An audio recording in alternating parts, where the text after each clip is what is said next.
So today is Thursday, the 29th of June, 2023, and welcome to tonight's Tech Hour. Its title is Symbolic Languages.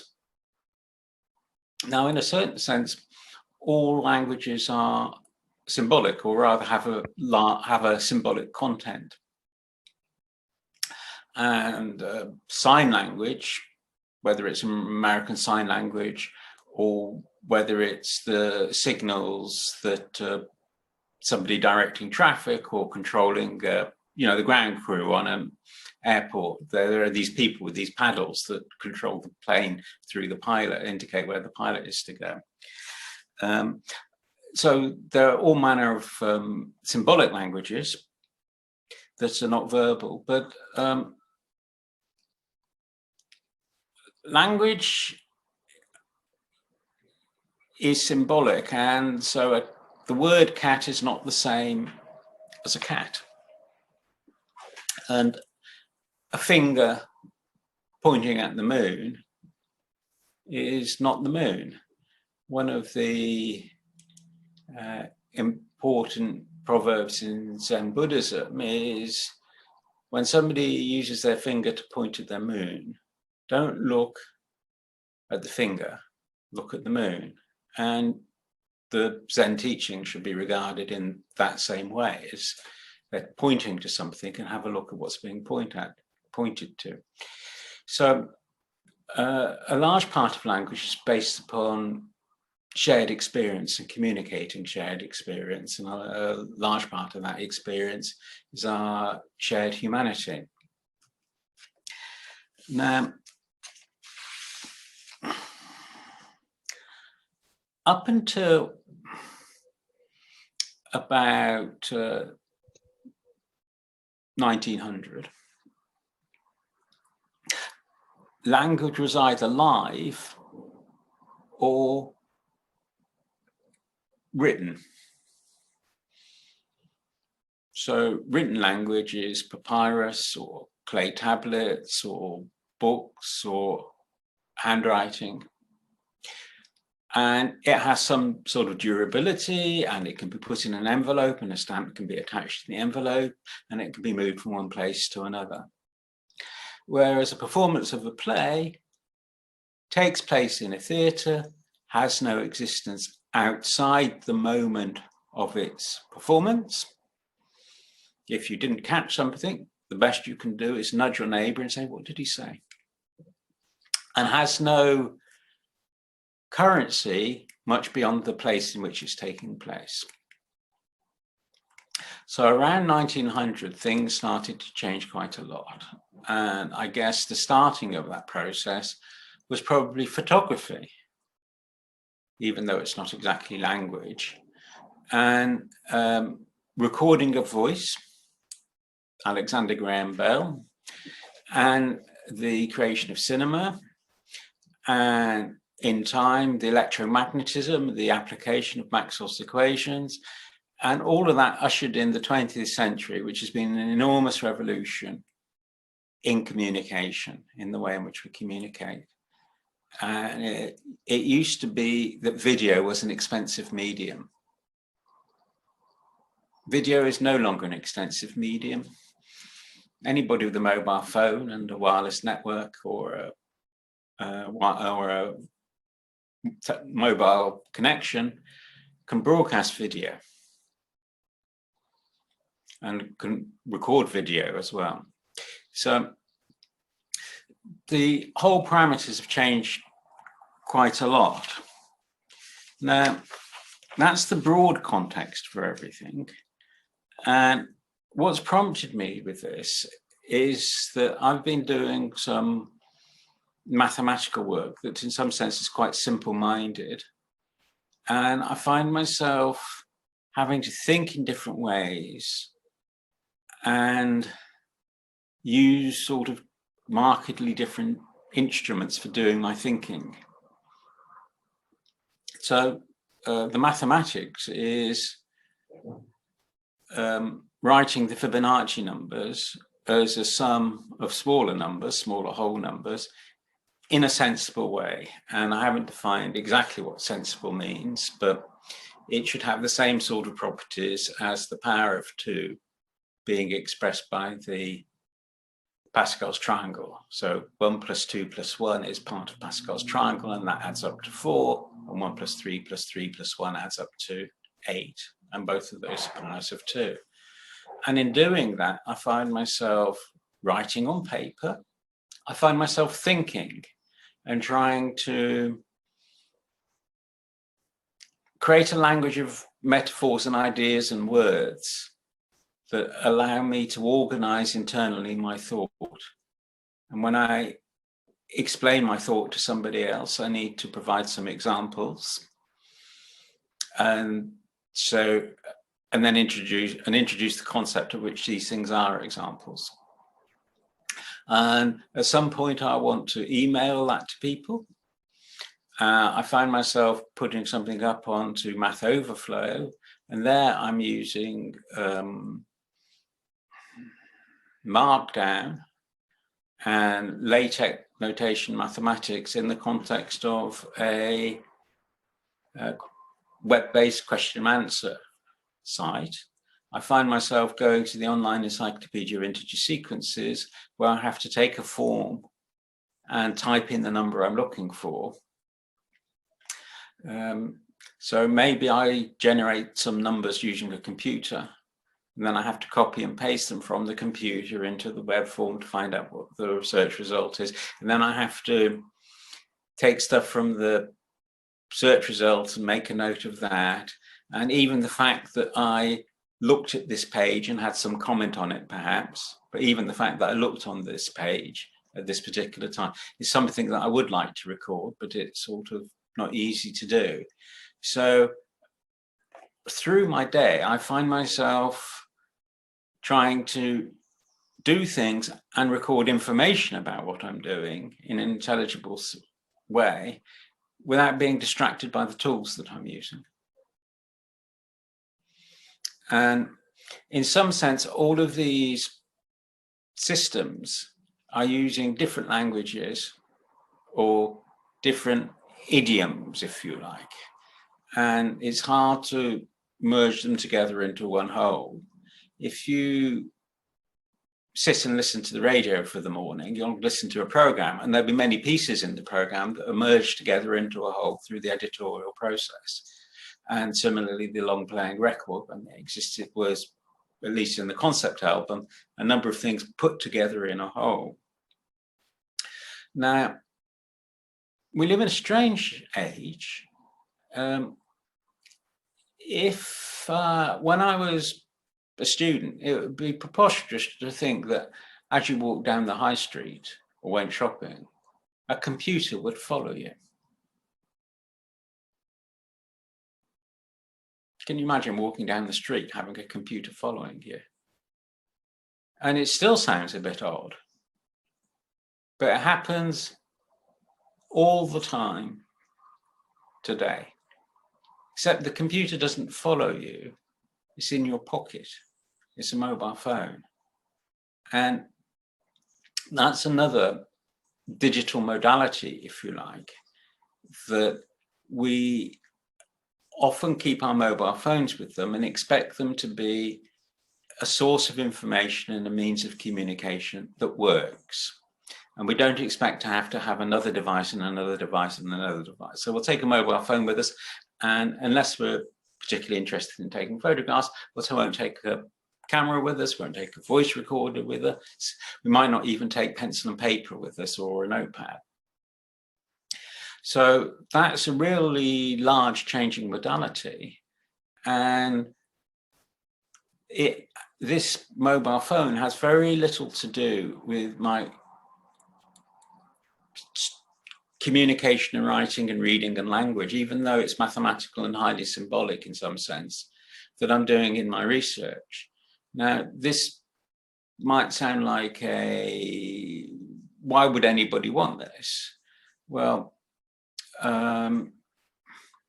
lots of stuff now takes place on media that's accessible on mobile phones, and the social websites, which includes things like Math Overflow, have demands for versions of the site that work for media, for mobile media, and GitHub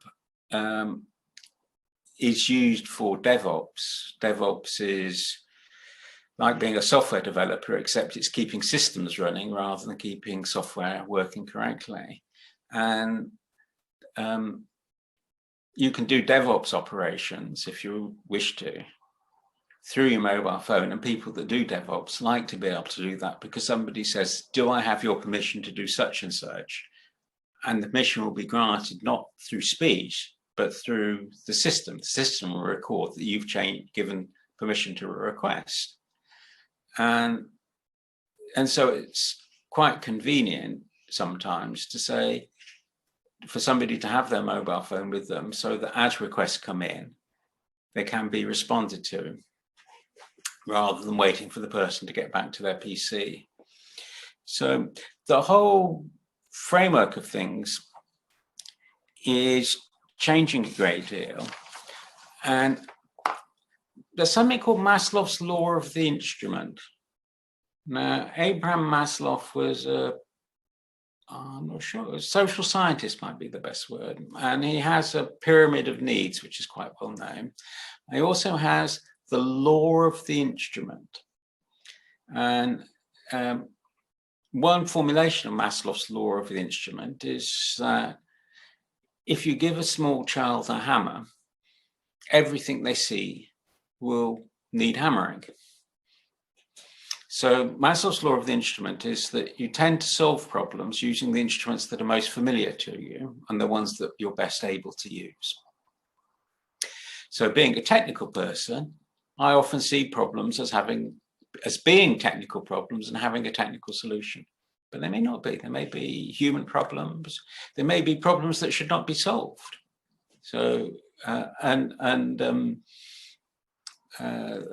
version of the law of the instrument is the doctor, the physician, who sees the illness but not the patient. Now, when I talk about symbolic language, people may say, oh, it's a technical thing because it's all to do with symbols. But it's a language, and language is a human thing. If it doesn't involve more than two people or more, it's sort of only marginally a language. And languages have communities of users. And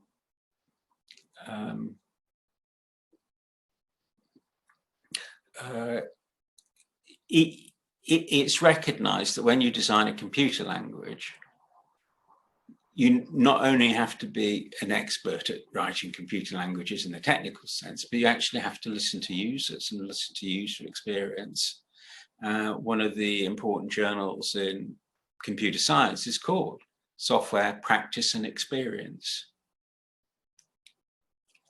So for a symbolic language to be successful, it has to relate in the right way to the community of users. And tech is an example of that, or LaTeX is an example of that. And there's a community of users who write, and the current paradigm and herd is that papers, there's a word for you. We save a file on our computer by clicking on the floppy disk icon. And our solid state disk does not rotate and it's not round. So our mathematical paper or our scientific paper is often not printed on paper or anything else. It's rendered to screen and it might be read on screen. And it might not even be read on as PDF. A lot of people, for reading on screen, prefer to read via HTML in the browser. So I've lost my thread. The situation I sort of experience is that there's lots of dialects and bits and pieces that don't fit together that well. And even Markdown has got about 8 different variants. And GitHub has introduced GitHub Markdown so that it can add features that it can provide to the people that use GitHub. And I'm all for that, but it also means that there's another so to speak, proprietary standard. So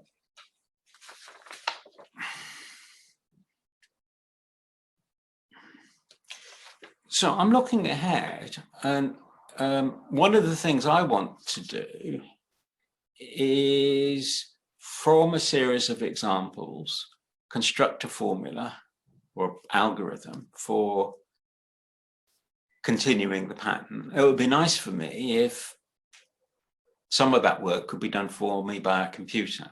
So I could just sort of feed in the data and it could sort of interpolate and out it would come. And it would also be nice if I could have help in proving the various statements. And there are formal proof methods and proof assistants that allow that sort of thing to be done. But for that, the mathematics that I write has to be really in a very rigorous form. Whereas the mathematics I write for communication with a human being can be rather different. And the mathematics I write in LaTeX for publishing in a journal can again be rather different. And when I come to describe for human beings the formula for generating my decomposition of the Fibonacci numbers into smaller parts, my preferred way to do it will probably be to provide Python code. Here's the formula, I've written it in Python. And then it has at least the benefit of being executable, and it may have additional clarity. So I find that I'm being pulled in different directions at the same time. I think that's probably the easiest way to describe the situation I've got. Whereas in the 1990s, I bought a computer. It was capable of typesetting tech. It was capable of running a spreadsheet. It wasn't capable of doing much else. And it certainly wasn't capable of doing computer algebra or any of these fancy things. And there you thought about your mathematics, you write it down on a piece of paper, you type it up, you submit it to a journal and it's published. All very sort of simple and straightforward, if you like, but also in some sense rather limited. And now the whole thing is all rather different. And instead of the computer being a sort of glorified pen and technical typewriter and those sorts of things, it's now in the middle of everything. And as I said, we put our computer in our pocket and it follows us around with us. So we've got it all the time. And the concept of, well, there's no point my producing my own solution to this problem if nobody else follows it. So it's certainly not a question of solving it abstractly as a technical problem and then the world will follow. It's a community thing as well. So I'm going to sort of slow down and stop at this point and hope that we'll get some questions and comments. Jonathan, do you have access to any computer algebra systems, Maple, Mathematica, Reduce, Maxima, Sage, GP Parry, and so on? I use GP Parry quite a bit because I like its multiple precision arithmetic, and it sort of temperamentally suits me, although I can't say I understand the syntax. I find it hard to use. I could install Sage on my machine. I've got Linux, I've got lots of resources, computing resources. By and large, the computations I do, the software for doing them doesn't exist.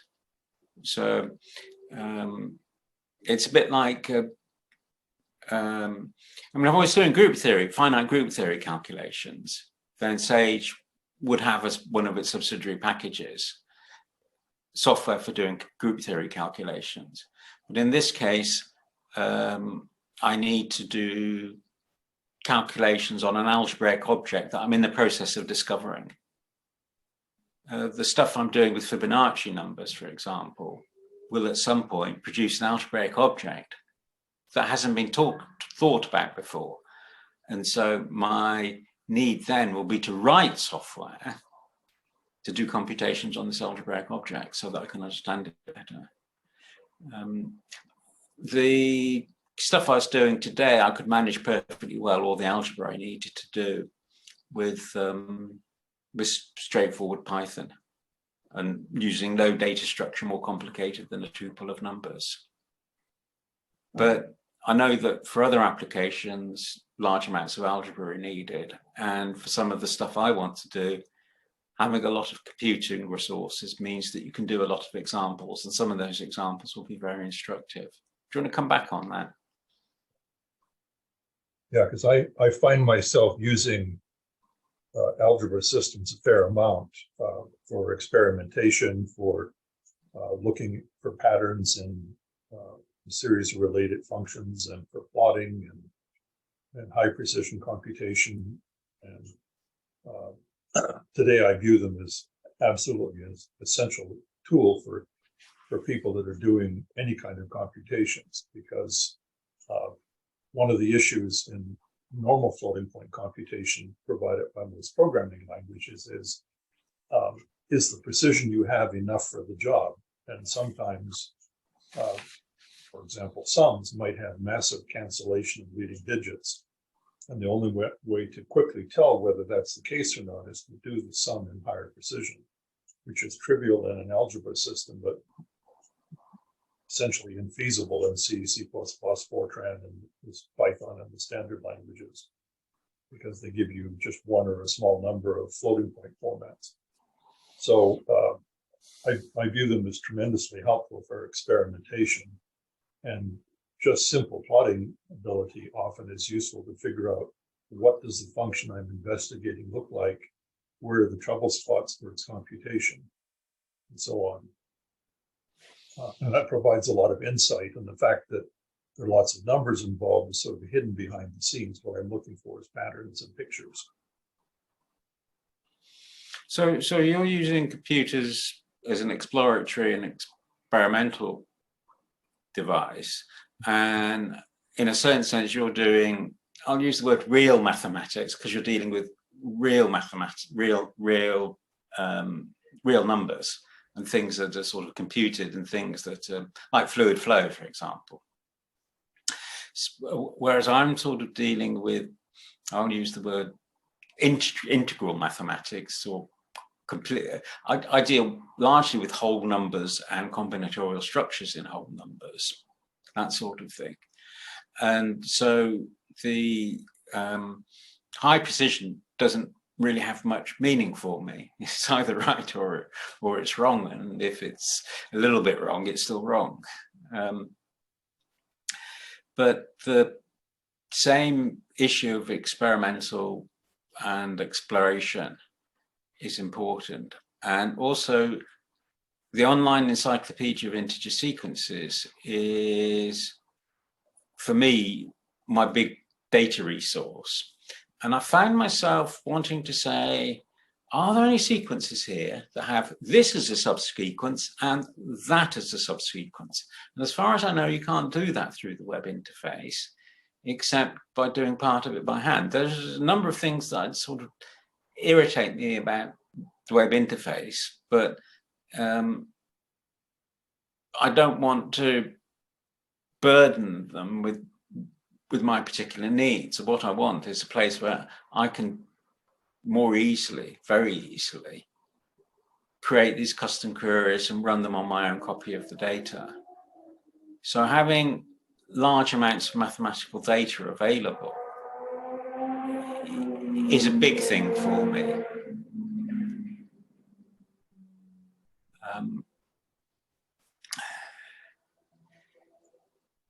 I'll stop at that point.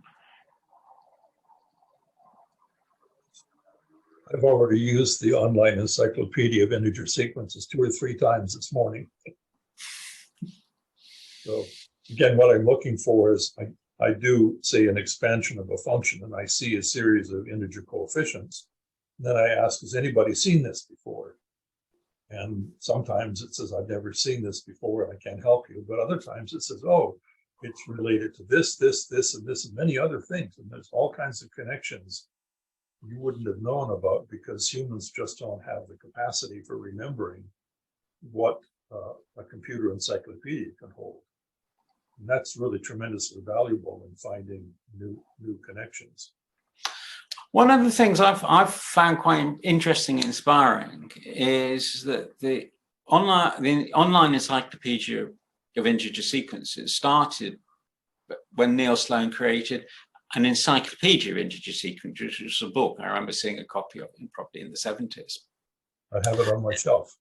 Right. And it had, you know, a sort of 1,000 or so entries. And he became a sort of collecting point for these things. And it's clear that he had a file cabinet or several file cabinets and people, lots of correspondence. And at some point, these things were scanned and the scans are now available as source information in the online encyclopedia. So there'll be a page about such and such, and there'll be a link that links to a scan that's stored on the OESIS website. That's a scan of correspondence that Neil Sloan had with some chap in the 1970s or whatever. And that is absolutely fascinating. And it provides, apart from anything else, a record of how things were then. You know, you sort of see a photograph of, no, I don't know, some from the 1950s, and you think, God, was it really like that? You know, it's just all the dress, the way in which people live, the shops, all that sort of stuff has been sitting in this file cabinet and then has been digitized. And in a certain sense, the filing cabinet is the symbol of the personal power of personal information. Somebody who has a lot of personal information is somebody who has a filing cabinet. And that might be your employer, who has files on everybody. But now everybody can have large amounts of personal information, but the management of that information is, I find, quite difficult. And the sharing of that information is also quite difficult. So what happens now is that we send emails to each other, and these emails cause all manner of archival problems. Let's just leave it at that. Even though they're sort of digital, they're not sort of stored in a digital repository. I find the situation sort of quite unsatisfactory in that respect. And I guess the difficulty I've had that's prompted me to put this topic up is not doing symbolic computation on computers, but the problem of sharing symbolic information. So an example of that is actually for different computer algebra systems record the same algebraic information in different ways, if you like.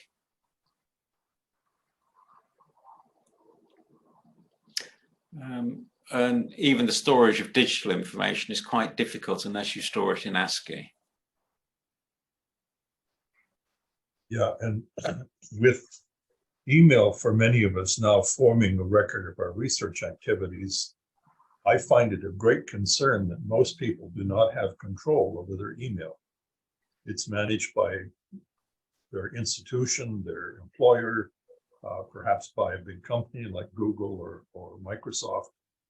And if someone in those organizations says, well, we need to save on storage, so we're going to delete everything older than 3 years, that's done without your permission, and that record is gone. So I've been a real fanatic about ensuring that I have complete mail files going back several decades, because it is a record of that research, and I do find myself searching it from time to time, looking for particular things.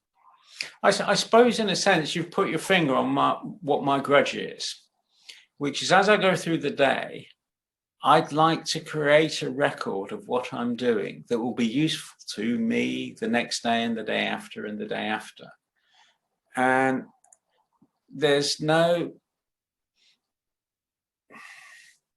I haven't found anything that works for me. And I don't just mean the things that come in and out, but the sort of important metadata. I might have an idea. I had an idea yesterday that's quite productive. And the only way I can record it at present is to write it down on a piece of paper and file that piece of paper somewhere. It's not something that I'd like to have to type up in order to record. I'd just like to be able to record it on a piece of paper and move on. So what I've, for my mathematical work, what I've become quite keen on doing is sheets of paper. I happen to have one with me, a bit like this. This is A5. It's it's the sort of thing you used to write a letter on in the old days. And I do my calculations on that, and it may be some things will tweet on it as I put comments on it and so forth as I review it.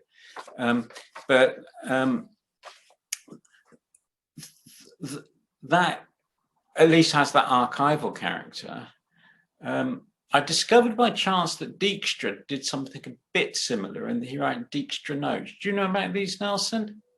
Oh yes, he's one of the computer scientists that I cover in the BibNet project. And Edsger Dijkstra was interesting. He was an irascible, difficult personality, always criticizing other people and making lots of enemies, but he also was extremely insightful.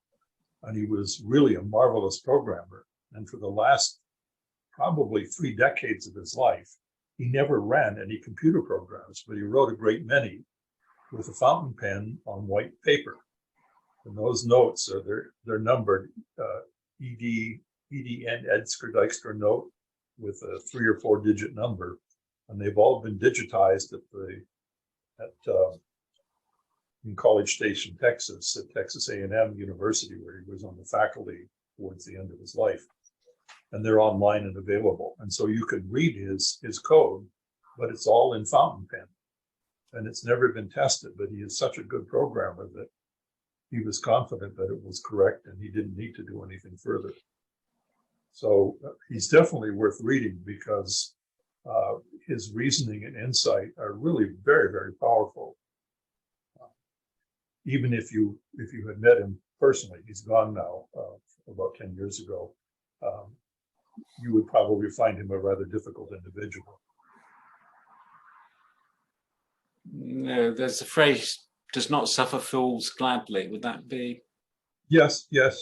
He wrote a book, I think the title was Discipline of Programming, which I read several decades ago, and it really changed my thinking about software and the importance of getting it right and being able to prove that it was correct.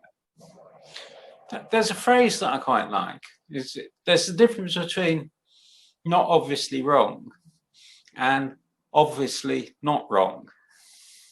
Do you know who that's associated with, or its history? It could have been him, or it could have been Tony Hoare as well, Hoare.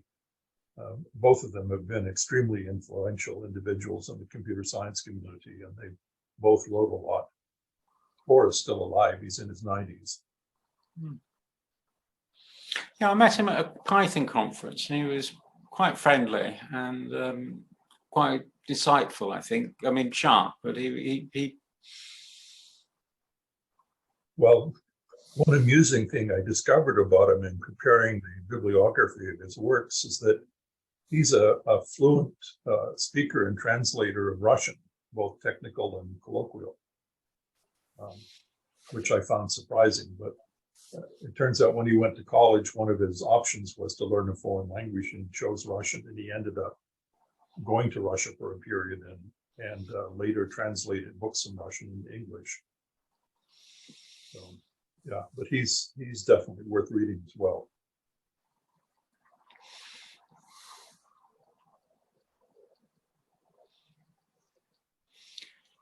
I suppose there were these, maybe we still have them, there were these sorts of images about what computers will do for us. I mean, I think there's something called Dynaborg, which is a sort of personal assistant that would do things, and mobile phone has turned out to be quite a remarkable device, and I've become quite comfortable about reading the news on it for 20 or 30 minutes, although some of that is I get sucked into it, and I wish I could have those 20 minutes, 10 of those 20 minutes back again. But that is a device that sort of solved all the usability problems. But see, what I'd like to do, and this goes back to the Dijkstra notes, if you like, is I'd like to be able to store my stuff and then selectively make it available to people I correspond with, so that I would send somebody a URL, so to speak, for whatever it is that I wanted them to have. And in some sense, that encourages you to, it makes sharing more transparent. Yeah. Well, one thing you might consider doing is, since you're being careful to write these notes as you illustrated on letter-sized paper, you could, of course, scan that and file it away with a timestamp, year, month, day, and maybe a note number, and then put that in a private website, and then just send a link to a particular paper or sheet of paper to your respondent. At the moment, I scan only when I need to send them to somebody for a video meeting or something. See, handwriting technology is advancing, and the latest mobile phones now have, in very recent models, have a stylus you can write on the screen, and it does handwriting recognition and converts that to text. I noticed that would be very useful. I noticed a lot of talks now are delivered by handwriting onto a tablet, and it's worked well. I mean, I went to a talk that was given at Liverpool. Well, I listened to the recording of a talk that's given to Liverpool. This relates to what I'm talking about, symbolic languages and all that. The person was giving a talk, writing on a tablet, and there would be a diagram that he wants to refer to, and he could mark that diagram and move it onto another page, which worked very well. And he was quite effective in the way in which he gave that talk. I actually listened to the video recording because I was going to go to a live version of this talk locally, but given to a different audience.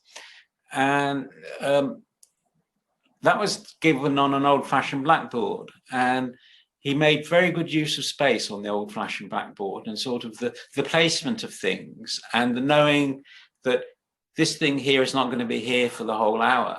It's going to get deleted. And when it gets deleted, it's because something else is coming in on its place. And so managing the cognitive burden, he did very well in both cases. And I think so that's a skill that he has that is applied in two different cases.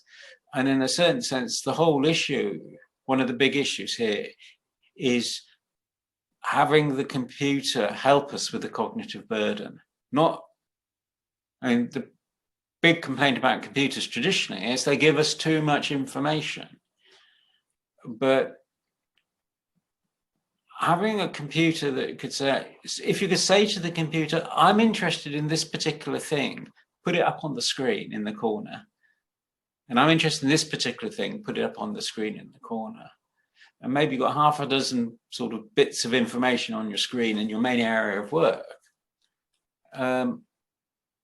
And if you've just done that and you record the fact that this piece of work is related to this piece of information, this piece of information, this piece of information, this piece of information, which the computer knows because you made an effort to do it, then that by itself is something worth saving and sharing. And it's a form of referencing. So instead of sort of doing laborious referencing, you just say, gather together the things you need to reference and the thing that you're using to reference it from, and then say to the computer, here's everything, take care, record this for me in such a form that other people can do it.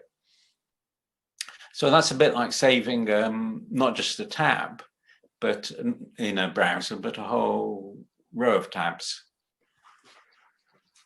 And we can do that quite effectively when it's text. But earlier this week, I was in a position of having encountered in a recent book a formula that was considerable interest to me, but the book didn't cite where it came from.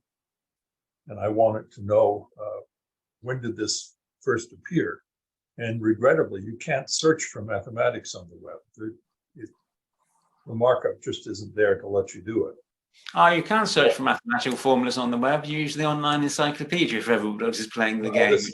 This didn't appear in any encyclopedia, and it's not cited anywhere except in one book that I've found so far. But what I ended up doing was looking at their literature references and working backwards through them to try to find ones that might have shown this. And I finally tracked it down to a 2012 technical report, which I think is the first instance. Okay, so that report has disappeared from the web because the author died and the website was deleted.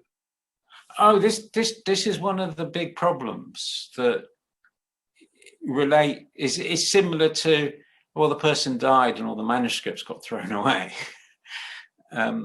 Or destroyed, as happened with some of Albert Einstein's materials. Yeah, but hosting things on websites, it's sort of fine for access in the sense of getting something from the shop is fine for access. Getting a kilo of sugar from the local grocery store is perfectly fine. But relying on a grocery store to sort of be the warehouse isn't sensible. You actually need warehouses for information, and this information I'd like to see stored using secure hashes and retrievable using secure hashes, because that's what Git uses. And in terms of dealing with all the fragments of information, let's put it that way, the software developers, and I would probably put the Linux developers on the very top of this because they're the ones that develop the most powerful tools. In particular, Git was developed for this, and they have the best, so to speak,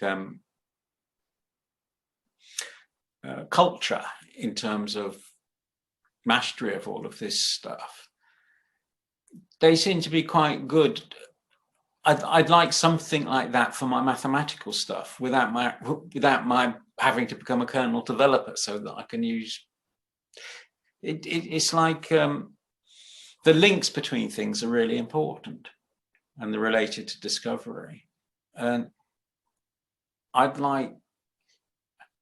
what's happening is I'm doing a calculation, I'm getting some numbers, I'm looking those numbers up in the online encyclopedia, and I'm getting some information out.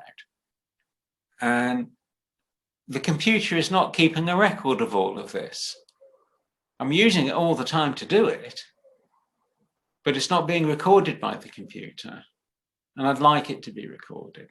So if I copy something from a calculation and put it into the OEIS and get a result out, and there's something in that OES I think result that interests me, I'd like to be able to just press a button and record that. And the closest way to be able to do that and record it is, well, roughly speaking, video. You arrange the information on the screen and then take a screenshot as a bitmap image. That's the easiest way to do it, but it's got lots of problems. Searchable. Sorry? It's not searchable then. Yeah, it's not searchable, but you see, you just press the button. What I'd like to do is press the button and have the computer produce the information that I want. The Kodak is notable because it's a made-up word that formed a very, very strong trademark. And his motto was, you press the button, we do the rest. And the early Kodak cameras, I never had one, had film in it. You couldn't change the film. There was a camera. You took the photos in it. You sent the whole camera back.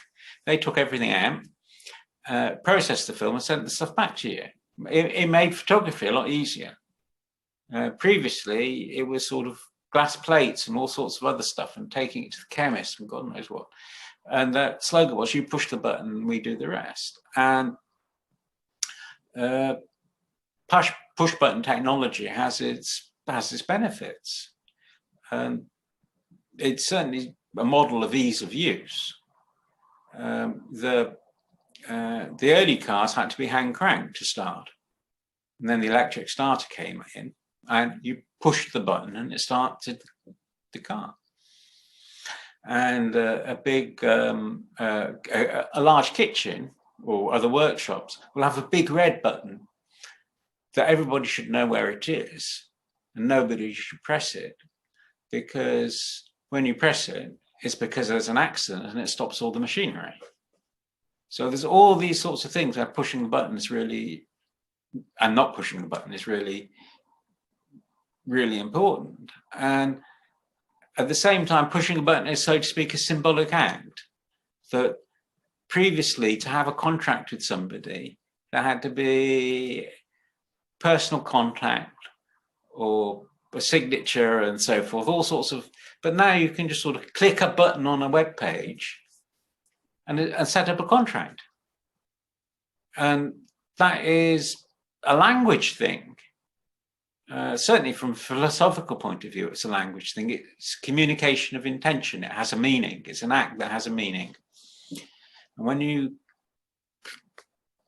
click that button, it says, yes, I accept your offer, or yes, I wish to submit this application.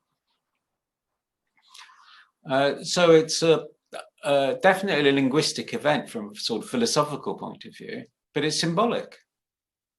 Just as when you're at an auction and you do this, you're bidding. You wave a paddle to bid. And so this takes us way back to the beginning, which is that any sort of change that has a meaning is a symbolic communication. It's an act in a symbolic language. So there's a definition of information as a difference that makes a difference. And in that sense, sort of all language is symbolic. It's just that Shakespeare's sonnets is more human and emotional than a computer verification of a proof or a calculation in a computer algebra system. But language is symbolic, whether it's symbolic of life and death and love and all sorts of other things, or whether it's symbolic of planets or DNA or mathematical constructions. And we're very, very much at the technical side, mathematical sort of side of symbolic life. Most people know what a link is and what happens when you follow a link, and a link is a sort of symbolic object. Well, we're nearly out of time. Because it's end of term, I'll let you go early.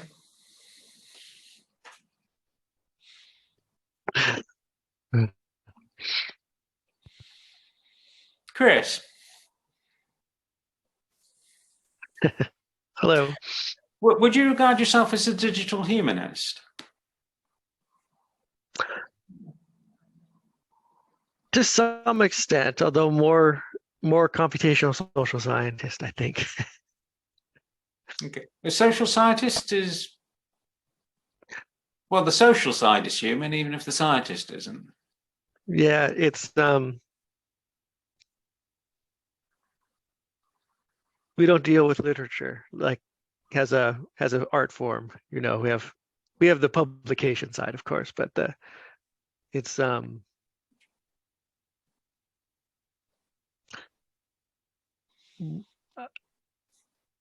there's not the same amount of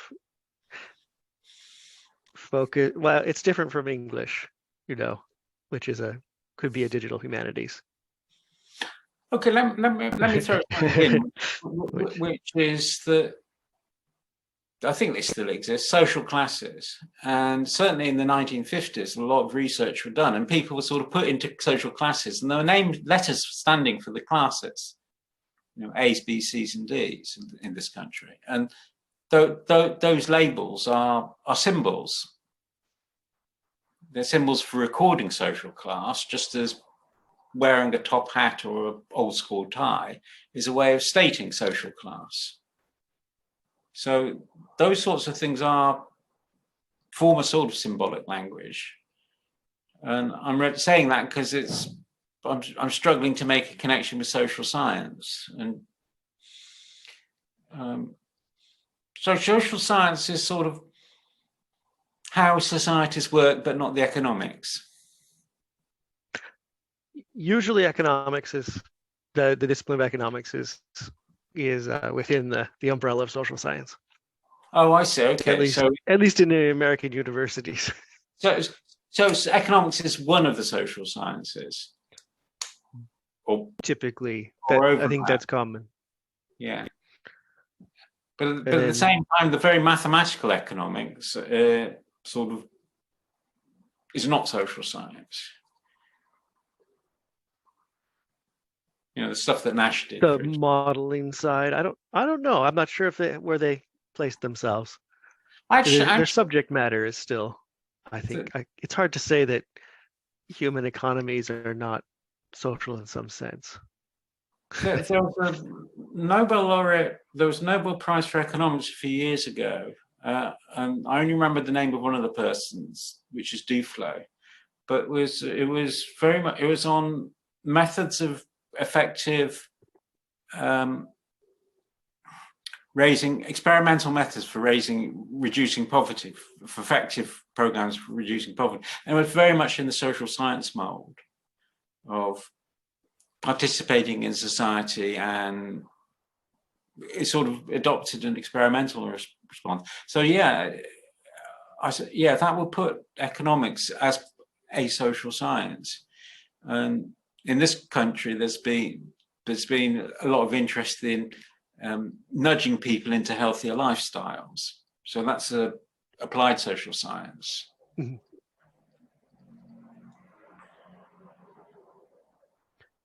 It gets harder, like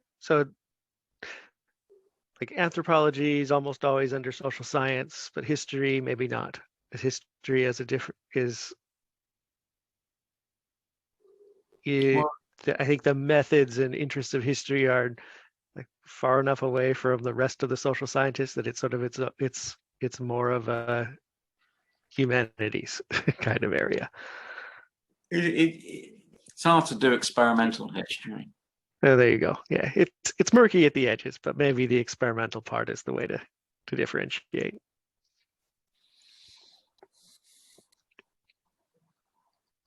So from that point of view, social scientists would study language, wouldn't they? And the way there is computational linguistics and linguistics. I'm not thinking about that. I'm thinking about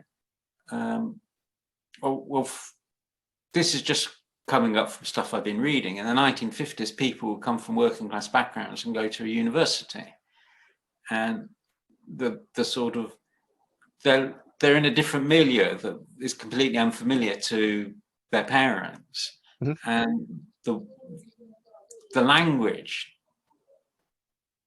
that people use is so the use of language as a social glue and also as a social exclusion, and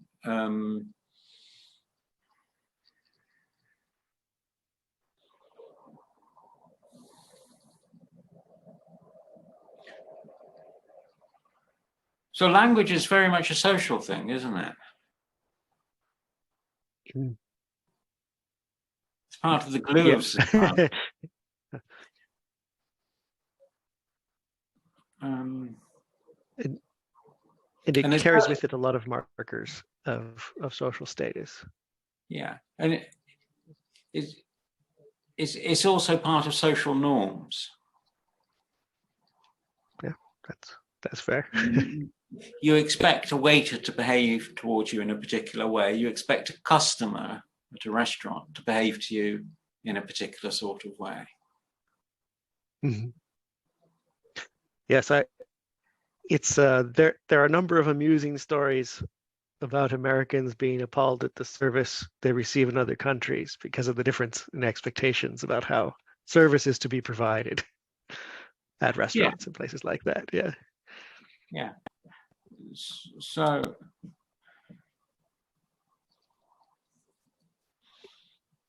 these things got established in some way. But something we saw in Victoria and Albert Museum made a tremendously strong impression on me, which was a wooden chair. It was there are these bent wood restaurant chairs that are standard in French restaurants. They're sort of round wooden seat, curved frame. And in the mid-19th century, an enterprising company in France started making them, and they shipped them in flat pack boxes. And they made them by the thousands and thousands and thousands. They're very light, they stack up, and they sit on tables nicely when the day's over and that sort of thing. And the Victoria and Albert had one in its original flat pack case.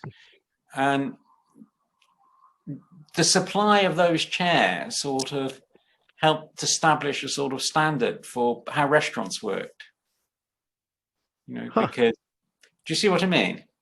Because there are chairs, there's tables, the tables can be moved. That sort of, in the same way as not exactly in the same way, the chain restaurants, the McDonald's and the Wendy's and the Taco Burgers, sort of, you go into one and you know how to use it, and you know how to use them all.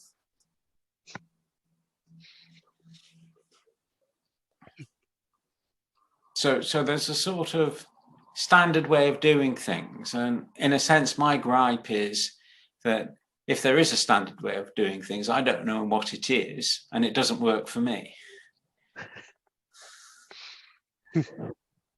in terms of the stuff I'm trying to do, and I've find myself caught between handwriting and emails and math overflow and all sorts of other places. I often think there must be a better way to do this. I can't believe that this is the state of the art for how to approach this problem. Well, one of the things that is state of the art is MathPix, which does a passable job at OCR for mathematics. And it's certainly successful enough to keep its funding. And it even does OCR of stuff that's already been typeset. And it's making headway in that in terms of providing accessibility to a material that's been typeset. If you can OCR mathematics into LaTeX, then what was previously print or PDF then becomes more enhanced in terms of its accessibility. So that is an indication of the state of the art. And I suppose that phrase by itself is a nice way of summarizing the whole discussion is, well, the state of the art, such as it is something that needs thinking about. And because of all the things that have happened since, typesetting with tech is no longer the state of the art because it doesn't fit in with other media. It doesn't fit in with, for example, URLs, unless you count a book as a URL. It breaks it into pages. I'm saying things where I should just say, what's the state of art of mathematical communication? And if you can formulate the correct questions, then it will all be quite interesting. And part of the state of the art is what this lovely chap did with his talk, which is he wrote on a tablet rather than use Beamer. I've seen some people really able to deliver a talk very well using the tablet. It seems like it would take a lot of practice to do a good job of it. The people that do it well, it just sort of flows naturally. It becomes they know that their audience is receiving information through the tablet as well, and it's well incorporated into the talk. And I've seen it done well, but I'm not convinced I would do it well if I just tried it. I think we've probably got to a good place to stop.